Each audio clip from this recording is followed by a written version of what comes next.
And now Goldfinger, the third James Bond film that some say started the James Bond gold standard. The film starts out with an action scene where Bond blows up a drug laboratory.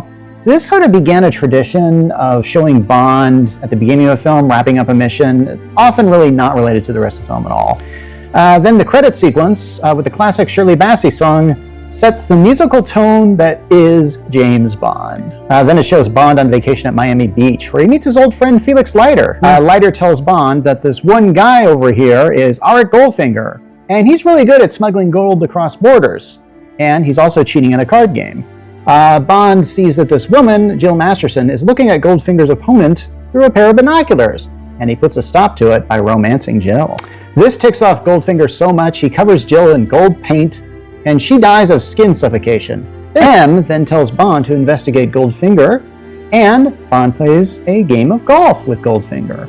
Now Goldfinger cheats at golf, but Bond still wins. Bond puts a tracker on Goldfinger's car that he got from Q, along with his awesome spy car. As Bond follows Goldfinger, someone else is actually following Goldfinger. That would be Tilly, Jill Masterson's sister, and she is seeking revenge. Unfortunately, Goldfinger's henchman Oddjob manages to capture Bond and kill Tilly with this blade that he has in his hat that he frisbee tosses. Bond is then strapped to a table with this laser in that iconic scene of, "No, Mr. Bond, I expect you to die!" Bond is then taken to Kentucky via plane and meets Galore, a pilot played by Honor Blackman. James then discovers Goldfinger's plan.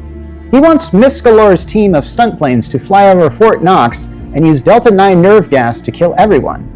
Then he wants to detonate a dirty bomb inside the vault of Fort Knox itself, irradiating the gold, which would drive up the price of Goldfinger skulls. However, Bond manages to sway Miss Galore to helping him, and she switches out the Delta-9 gas with something harmless and informs the military to pretty much play along.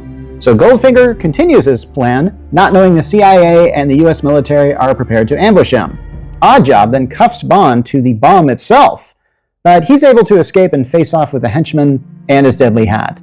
Bond then has to defuse the bomb, and it doesn't go like you might think. So Bond is put upon this private plane bound for Washington to receive some thanks from the president himself. Unfortunately, Goldfinger manages to somehow stow away as a disguised military general, and Bond has a big fight with him.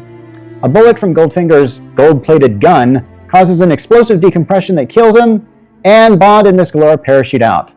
But Bond doesn't want to be rescued because, well... Anyway, I'm going to say that Goldfinger is going to be pretty high up there when I finally do the countdown. But what did you think of it? Leave a comment here.